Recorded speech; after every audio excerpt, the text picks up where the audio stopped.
नमस्कार दोस्तों, civil service institute में एक बार फिर से आप सभी का स्वागत है। तो मॉडर्न हिस्ट्री में आज पत्रकारिता। ठीक है। तो आधुनिक भारत में पत्रकारिता का क्या स्वरूप रहा, और वो दो चरण में डिवाइड होती है। एक तो प्रथम चरण में, दूसरा द्वितीय चरण में, जिसमें कि 16वीं से 18वीं शताब्दी तक का उनका क्या रोल रहा, और उसके बाद जो सेकंड फेज उसका आया 19वीं से लेकर 20वीं शताब्दी के बीच में, वहाँ पे मेनली जो प्रेस था, सेंसरशिप था, उनका जो रेगुलेशन हुआ, वो सारी चीज़ों में क्या उनका रोल रहा, वो सारा सब कुछ हम यहाँ पे कवर करेंगे। ठीक है।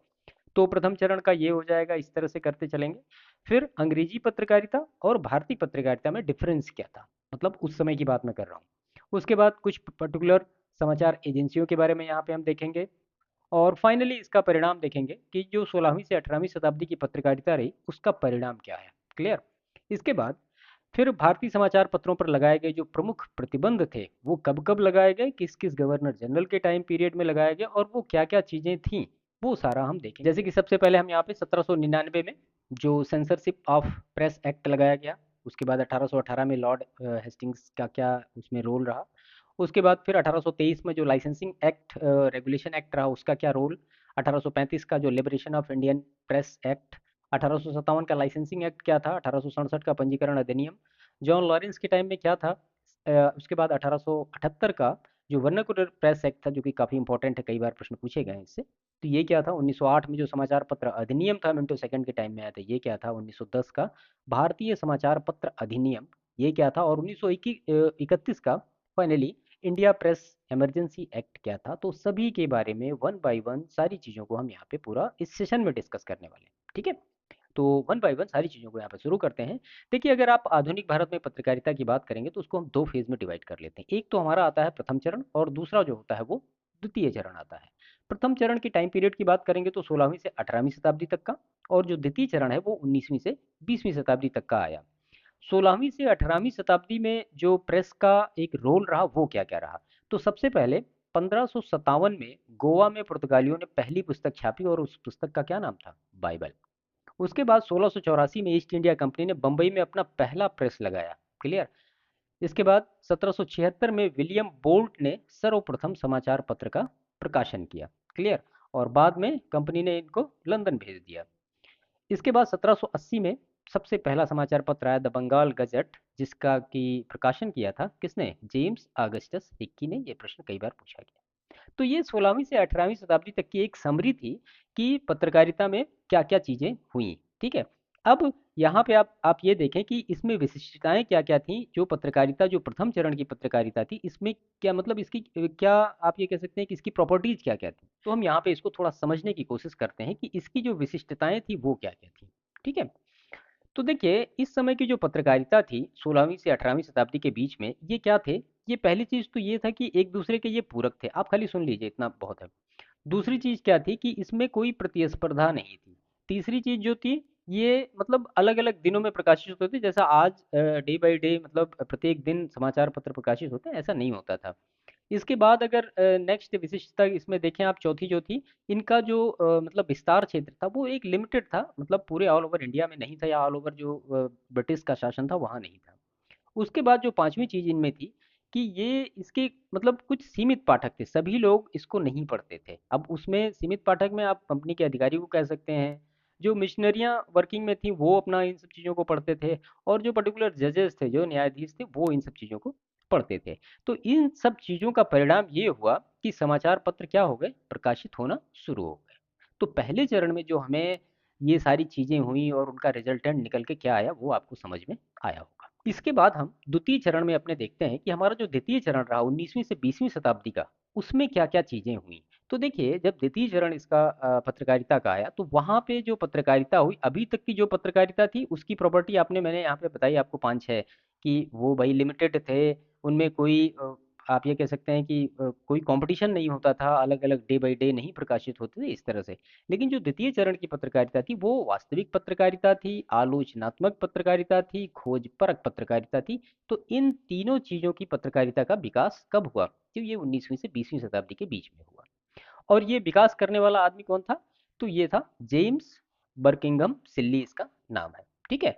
तो इन्होंने ये सारी चीजें, आप ये कह सकते हैं कि खोज परक पत्रकारिता का विकास किसने किया, तो वो किया जेम्स बर्किंघम सिल्ली ने। राष्ट्रीय प्रेस की स्थापना राजा राम मोहन राय के द्वारा हुई।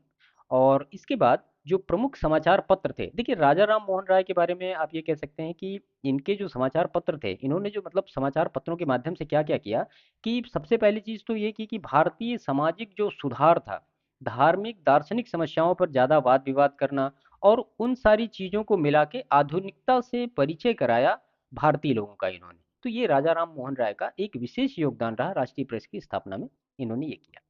प्रमुख समाचार पत्र कौन कौन से रहे, तो 1818 में फ्रेंड्स ऑफ इंडिया, 1816 में इंग्लैंड्समैन, ओ सॉरी इंग्लिशमैन जो कि कलकत्ता से प्रकाशित होता था, 1862 में टाइम्स ऑफ इंडिया बंबई से प्रकाशित होता था, 1863 में पायनियर जो कि इलाहाबाद से, मतलब आप तत्कालीन प्रयागराज कह सकते हैं, और 1875 में स्टेट्समैन। तो ये बेसिक कुछ मेन न्यूज़पेपर थे जो कि प्रकाशित होना शुरू हुए थे। अब हम यहाँ पे देखते हैं कि अंग्रेजी पत्रकारिता और भारतीय पत्रकारिता में डिफरेंस क्या रहा। देखिए, अंग्रेजी पत्रकारिता की अगर आप मुख्य विशिष्टता की बात करेंगे तो आप ये कह सकते हैं कुछ अपवादों को छोड़कर ये किसका समर्थन करते थे। ये सबसे पहली चीज तो ये अंग्रेजी सरकार का समर्थन करते थे। अंग्रेजी सरकार का ये क्या करते थे, ये समर्थन करते थे। और जो उपनिवेशी व्यवस्था है, यानी उपनिवेश की व्यवस्था है, इसका ये सब समर्थन करते थे। उपनिवेश व्यवस्था का क्या करते थे, समर्थन करते थे, जो खास तौर पे मतलब अंग्रेजी पत्रकारिता है। उसके बाद अगर भारतीय पत्रकारिता की बात करेंगे तो भारतीय पत्रकारिता जो थी उस समय, तो ये धार्मिक सुधारों की बात करते थे। धार्मिक सुधार है और जनमानस में एक चेतना जगाने का कार्य करते थे, जनमानस में चेतना जगाने का कार्य करते थे। और जो भाषागत विविधता है उससे ये अवगत कराते थे लोगों को, भाषागत विविधता है इससे ये अवगत कराते थे लोगों को। देखिए ये बात सही है कि मतलब कुछ लिमिटेड लोगों के हाथ में ही न्यूज़पेपर आता था, सभी ये सब नहीं करते थे, लेकिन जो लोग पढ़ते थे कम से कम उनमें ये सारी चीजें आती थी और फिर वो धीरे धीरे चीजें फैलती थी नीचे के लोगों में। इसके बाद अगर नेक्स्ट आप ये कहें तो विचारधारा आधारित पत्रकारिता हुई यहाँ पे, विचारधारा आधारित पत्रकारिता, ये सब भारतीय पत्रकारिता की मतलब आप ये कह सकते हैं विशिष्टता थी। तो ये अंग्रेजी पत्रकारिता और भारतीय पत्रकारिता में मेन डिफरेंस था जो हमने यहाँ पे आपको बताया। इसके बाद प्रमुख जो समाचार एजेंसियां कौन कौन सी हैं, तो 1860 में राइटर थी, 1905 में एसोसिएटेड प्रेस ऑफ इंडिया जिसको एपीआई कहते हैं हम, 1927 में फ्री प्रेस न्यूज सर्विसेज थी, 1934 में यूनाइटेड प्रेस ऑफ इंडिया, इन सबको मिला के बना दिया था। ठीक है। अब इसके परिणाम और प्रभाव की आप बात करें कि इसका परिणाम और प्रभाव क्या हुआ ओवरऑल, जो हमने इस पूरे पेज में डिस्कस किया। ठीक है। तो देखिए इसका परिणाम प्रभाव क्या हुआ कि सबसे पहला जो परिणाम प्रभाव आया ये क्या हुआ कि सूचनाओं का प्रसार हुआ। क्लियर। लोगों में सही और गलत का जो पहचान करने की क्षमता थी वो उनमें जागी, सही और गलत की पहचान वो करने लगे। इसके बाद जो इंडियन कल्चर था यानी भारतीय संस्कृति को क्या किया इन्होंने, जागृत किया। भारतीय संस्कृति का जागरण लोगों में इन्होंने किया। राष्ट्रवादी जो आंदोलन हुए, राष्ट्रवादी आंदोलन में इनका काफी योगदान रहा। राष्ट्रवादी आंदोलन का उदय इन्हीं सब चीजों के उसमें हुआ। उसके बाद एक जो मेन चीज आई कि जनता में तार्किकता का विकास हुआ कि क्या सही है क्या गलत है, लोग उसको तार्किकता की भावना का विकास ये इन्होंने किया न्यूज़पेपर्स में। ठीक है। तो ये जो है ये पूरा डिटेल रहा इसका कि इसके परिणाम और प्रभाव क्या रहे। देखिए अगर मुख्य परीक्षा में भी आप इस तरह से या प्रश्न भी पूछे जाते हैं कि आधुनिक भारत में पत्रकारिता का क्या महत्व है, तो आप इस तरह से चीज़ों को, अगर आप में बेहतर राइटिंग स्किल है तो आप बेहतर तरीके से चीज़ों को अच्छी तरीके से सजा के कौन सी चीज़ें कहाँ पढ़नी कौन सी चीज़ें नहीं पढ़नी है, मैटर की आपको कमी यहाँ पे नहीं होगी। ठीक है। मतलब जो फैक्ट होते हैं या आप ये कहिए कि तथ्य जो हैं वो सारे हम यहाँ पे आपको कवर कराने की कोशिश करेंगे कि तथ्यों की आपको कमी ना होने पाए। ठीक है। तो ये हो गया इसका पूरा डिटेल। इसके बाद हम आते हैं कि भारतीय समाचार पत्रों पर प्रतिबंध कौन कौन से लगाए गए वो सारा हम देखते हैं। इनसे प्रश्न कई बार पूछे गए हैं तो वो हमें समझने वाली चीजें हैं। ठीक है। चलिए वन बाय वन सारे देख ले। तो सबसे पहला इसमें है कि 1799 का, ये 99 है, 1799 का सेंसरशिप ऑफ प्रेस एक्ट, इसको हिंदी में कहते हैं पत्रों का परीक्षण अधिनियम। ठीक है। तो वो आप समझ लीजिएगा। हाँ, लॉर्ड वेलेजली के टाइम ये आया था, लॉर्ड वेलेजली के टाइम ये आया था। ठीक है। और इसमें ये कहा गया था कि पत्र को जनता के बीच में भेजने से पहले सरकारी विभाग में क्या किया जाएगा, उसकी चेकिंग की जाएगी और पत्र पर क्या होगा, जो उसको छाप रहा है यानी संपादक और मुद्रक, इसका नाम पत्र पर होना चाहिए। तो ये दो चीजें सेंसरशिप ऑफ प्रेस एक्ट 1799 में, जो कि लॉर्ड वेलेस्ली के टाइम में आया था, तो इसमें ये कहा गया था। तो यहाँ पे इसको हम थोड़ा नोट कर देते हैं। तो पत्र को जनता के बीच में भेजने से पहले क्या होगी, चेकिंग होगी उसकी, किसके द्वारा, सरकारी विभाग के द्वारा। ठीक है, अब वो नियुक्त मतलब गवर्नर जनरल या उनका वो करेगा कि किसको चेक करना है किसको नहीं करना है। और पत्र पर संपादक और मुद्रक का नाम होना चाहिए। ठीक है, नाम पत्र पर होना चाहिए। तो ये दोनों चीजें कहीं सेंसरशिप ऑफ प्रेस एक्ट 1799 में। इसके बाद फिर 1818 में लॉर्ड हेस्टिंगस आते हैं और इन्होंने क्या किया, 1799 का जो सेंसरशिप प्रेस एक्ट था, यानी सेंसरशिप प्रेस एक्ट, इसको कर दिया इन्होंने समाप्त। ठीक है, इसको समाप्त कर दिया, किसने किया, तो ये लॉर्ड हेस्टिंग्स ने 1818 में किया। इसके बाद फिर से 1823 में लाइसेंसिंग रेगुलेशन एक्ट आया। ठीक है, तो ये जो आया ये किसके टाइम में आया, तो ये आया जॉन एडम्स के टाइम में। जॉन एडम्स के टाइम में लाइसेंसिंग रेगुलेशन एक्ट आया। अब इसमें जो महत्वपूर्ण चीज़ें थी वो हम देख लेते हैं। तो इसमें पहली चीज़ तो यही कहेगी कि पत्र छापने के लिए लाइसेंस होना चाहिए। ऐसे ही चाहे जो चीज़ें नहीं हो सकती हैं, पत्र छापने के लिए एक लाइसेंस लेना पड़ेगा आपको, चाहे जो पत्र छाप नहीं सकता है। ठीक है, इसके बाद इसमें मतलब अगर ऐसा नहीं किया गया तो फिर कारावास और प्रेस जब्त, ये सारी चीज़ें, अगर ऐसा नहीं किया गया है तो कारावास हो सकता है और फिर प्रेस की जब्ती हो सकती है, यानी प्रेस जब्त हो सकता है अगर लाइसेंस नहीं लिया तो। दूसरी चीज़ जो कही गई कि गवर्नर जनरल को अधिकार है लाइसेंस रद्द करने का। अगर गवर्नर जनरल को लगता है कि ये पत्र सही नहीं है या अंग्रेजी सरकार के खिलाफ जा रहा है, तो वो लाइसेंस को रद्द कर सकता है। भले आपने लाइसेंस वाइसेंस सब लेके रखा है तो भी, को अधिकार लाइसेंस रद्द करने का। ठीक है, तो ये दो चीजें 1823 के लाइसेंसिंग रेगुलेशन एक्ट में कही गई। ठीक है, इसके बाद फिर आया 1835, नहीं इसी के बाद इसमें देख लेते हैं एक चीज और। एक अखबार था मिरातुल अखबार, राजा राम मोहन राय का, तो 1823 के बाद ही वो बंद हो गया था, इसको नोट कर लीजिए। 1823 में मिरातुल अखबार, नाम आपने पहले सुना होगा किसका है, तो मिरातुल अखबार ये किसका था, ये राजा राम मोहन राय जी का था। ठीक है, तो ये बंद हो गया इस 1823 के लाइसेंसिंग रेगुलेशन एक्ट थे।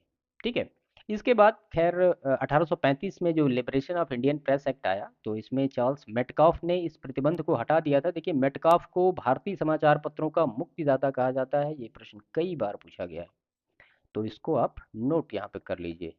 ठीक है, तो इसके बाद इसमें 1835 का licensing of sorry liberation of Indian press act आया।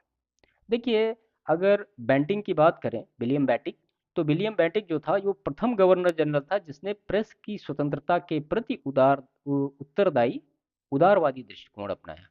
ठीक है, तो यहाँ पे आप इसको नोट कर लीजिए, विलियम बेंटिक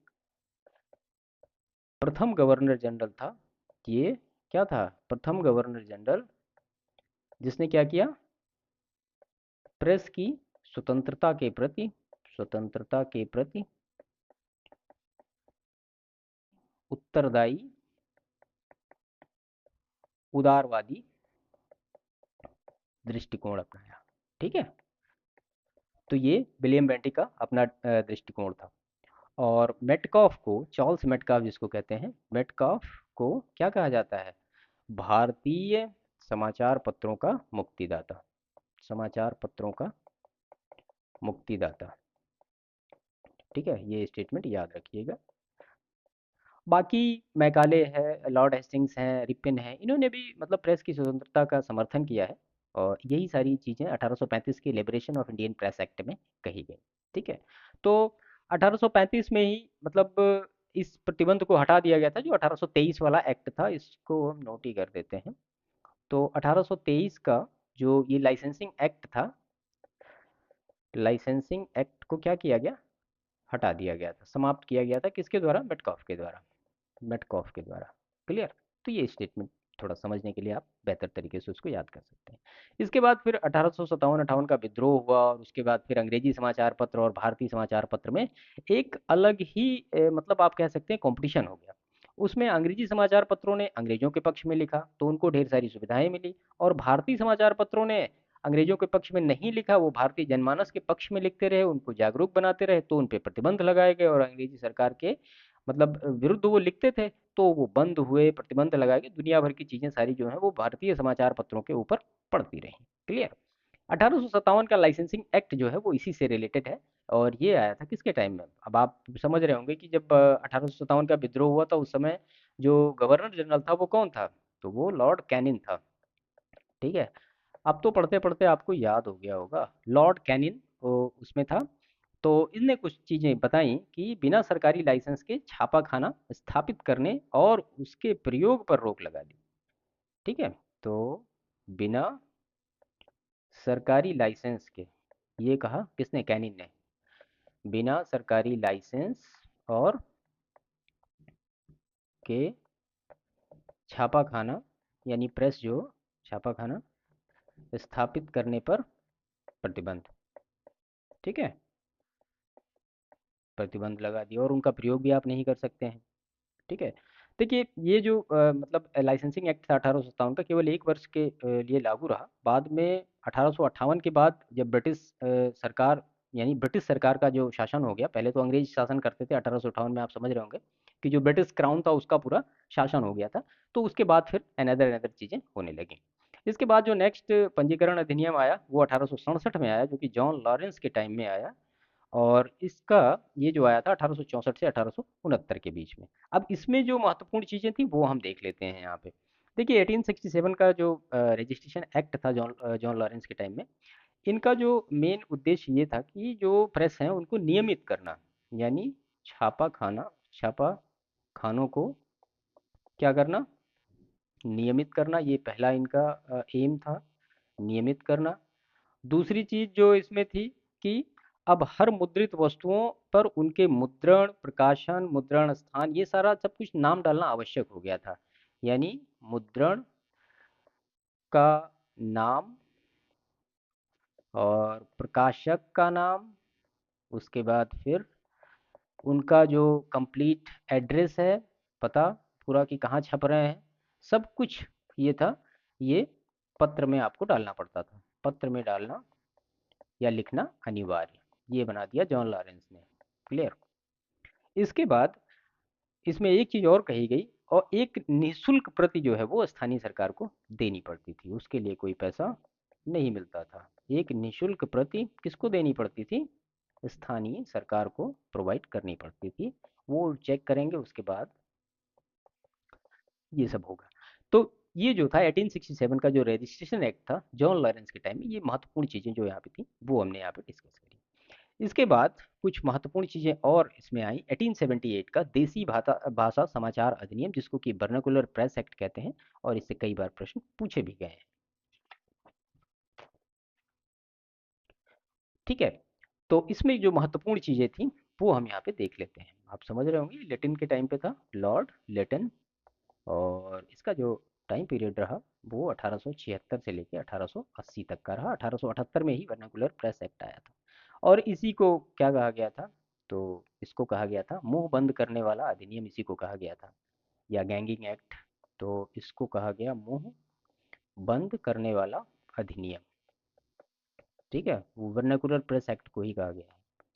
इसमें महत्वपूर्ण जो चीजें बताई इन्होंने कि भारतीय समाचार पत्रों को न्यायालय में अपील का कोई अधिकार नहीं होगा। खास तौर पे जो भारतीय समाचार पत्र होंगे, समाचार पत्रों को कहाँ पे? न्यायालय में अपील का अधिकार नहीं। ठीक है, अपील का अधिकार नहीं। इसके बाद जो दूसरी चीज इसमें बताई गई कि अंग्रेजी भाषा के समाचार पत्र जो थे वो इस अधिनियम से मुक्त थे, मतलब उनको ऐसा नहीं ये 1878 का जो वर्नाकुलर प्रेस एक्ट था ये केवल भारतीय समाचार पत्रों, यानी जो हिंदी भाषा के थे या और भी बंगाली भाषा के, तो उन पे लागू होता था। खास तौर पे जो इंग्लिश या अंग्रेजी भाषा पे थे उन पे ये लागू नहीं होता था। ठीक है। बाद में फिर 1882 में लॉर्ड रिपन आए, लॉर्ड रिपन, जिनका कि उपनाम सज्जन रिपन भी कहते हैं। तो इन्होंने इस अधिनियम को रद्द कर दिया। ठीक है, किसको? 1878 का वर्नाकुलर प्रेस एक्ट को। ठीक। इसके बाद फिर आता है 1908 का समाचार पत्र अधिनियम, जो कि मिंटो द्वितीय के टाइम पीरियड में आया। क्लियर? अब इसमें क्या महत्वपूर्ण चीजें थी? तो इसमें कुछ प्रमुख विशेषता ये कि जिस अखबार में लेख से, मतलब ये कहा गया इसमें कि अगर मान लिया कोई अखबार ऐसा है कि जिसमें कोई लेख ओख निकला है या कोई ऐसी न्यूज निकली है जिससे हत्या या हिंसा इस तरह से प्रेरणा मिल रही या किसी भी चीज का ऐसा कुछ हो रहा है, तो वो फिर पूरा अखबार बंद कर दिया जाएगा और उसका छापाखाना वापाखाना सब बंद, मतलब जब्त कर लिया जाएगा। तो यहाँ पे इसको हम इस तरह से लिख सकते हैं, अखबार में लेख से हत्या या हिंसा की प्रेरणा, या हिंसा की प्रेरणा मिलेगी तो क्या होगा? छापाखाना जब्त हो जाएगा, छापाखाना जब्त हो जाएगा। ठीक है। और मतलब संपत्ति वंपत्ति सारी सब कुछ जब्त कर ली जाएगी, ये इसमें कहा गया था, संपत्ति भी जब्त। 1908 का जो समाचार पत्र अधिनियम था, ये सब कहा गया था।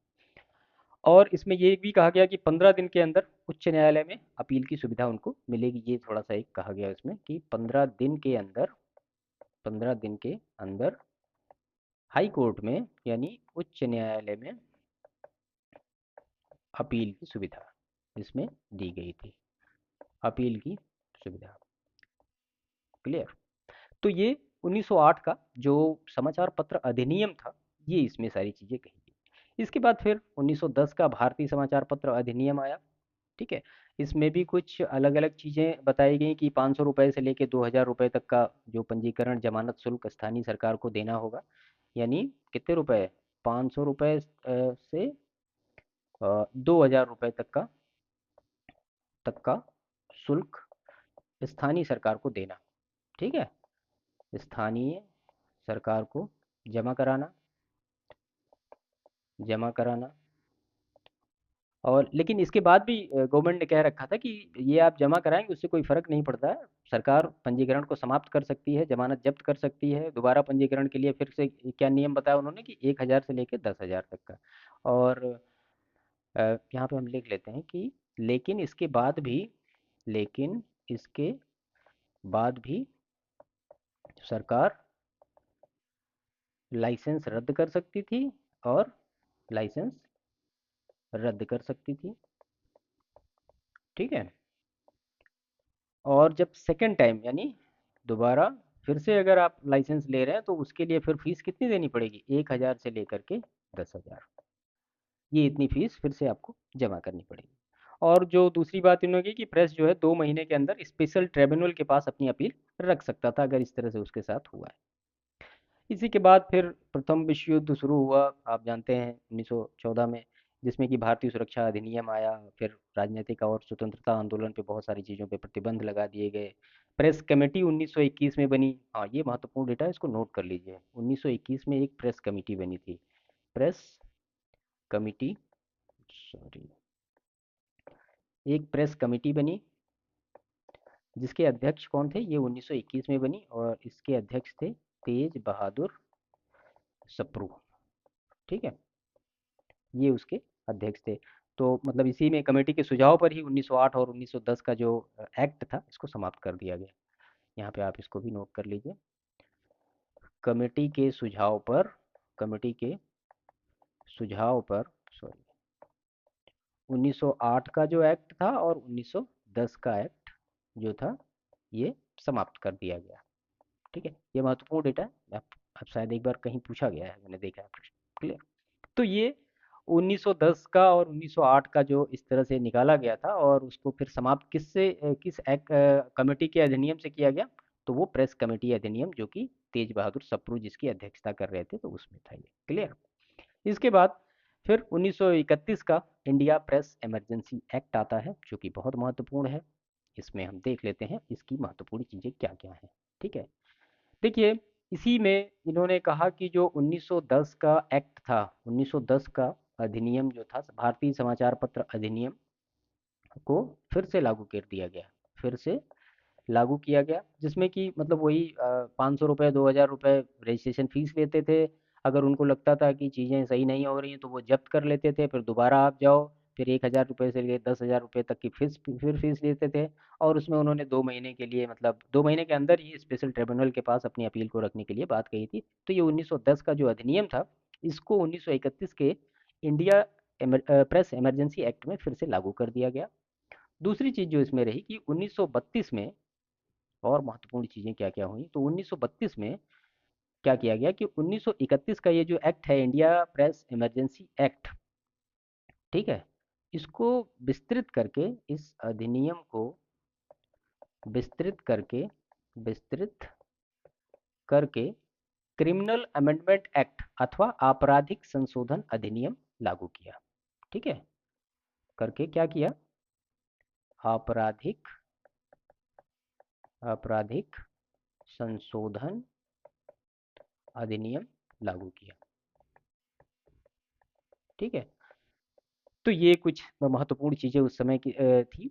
और अगर आप 1947 की बात करेंगे तो 1947 में भारत सरकार ने प्रेस इंक्वायरी कमेटी की स्थापना की, जिसे समाचार पत्रों से जुड़े हुए कानूनों की समीक्षा के लिए बनाया गया था। तो यहाँ इसको भी नोट कर लीजिए, 1947 में भारत सरकार ने क्या किया, भारत सरकार ने press inquiry committee press inquiry committee की स्थापना की कमेटी की स्थापना की।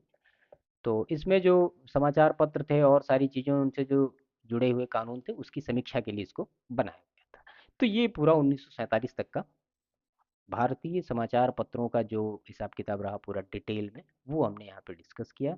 और इसमें मतलब आप ये कह सकते हैं कि आधुनिक भारत में पत्रकारिता से रिलेटेड जो चीज़ें थी वो सारी चीज़ें यहाँ पे आ गई। अब इसको इस तरह से अगर आप क्लियर करेंगे तो फिर ये प्रीलिम्स के लिए और मुख्य परीक्षा के लिए भी आपको बेहतर तरीके से ये रिस्पॉन्स करेगा। दूसरी चीज़, फैक्ट की कमी नहीं होगी। हाँ, फैक्ट में कुछ समाचार पत्रों के बारे में खैर मैं यहाँ पे कर रहा था, लेकिन वो छूट गया है। उसको आगे किसी सेशन में, जो एक फैक्चुअल डेटा का ही पूरा सेशन होगा, उसको हम वहाँ पे कंप्लीट कर लेंगे। ठीक है, ये थोड़ा इसमें कंसेप्ट भी था, थोड़े फैक्ट भी थे, चीज़ें आपको बेहतर तरीके से समझ में आएंगी। तो सेशन पूरा यहाँ पे कंप्लीट होता है। और अगर आपको पूरा सब कुछ समझ में आया तो वीडियो को लाइक करिएगा, चैनल अभी तक सब्सक्राइब नहीं किया है तो चैनल को प्लीज़ सब्सक्राइब कर लीजिए और दूसरों को भी शेयर करिए। मिलते हैं मॉडर्न हिस्ट्री के नेक्स्ट सेशन में, तब तक के लिए थैंक यू।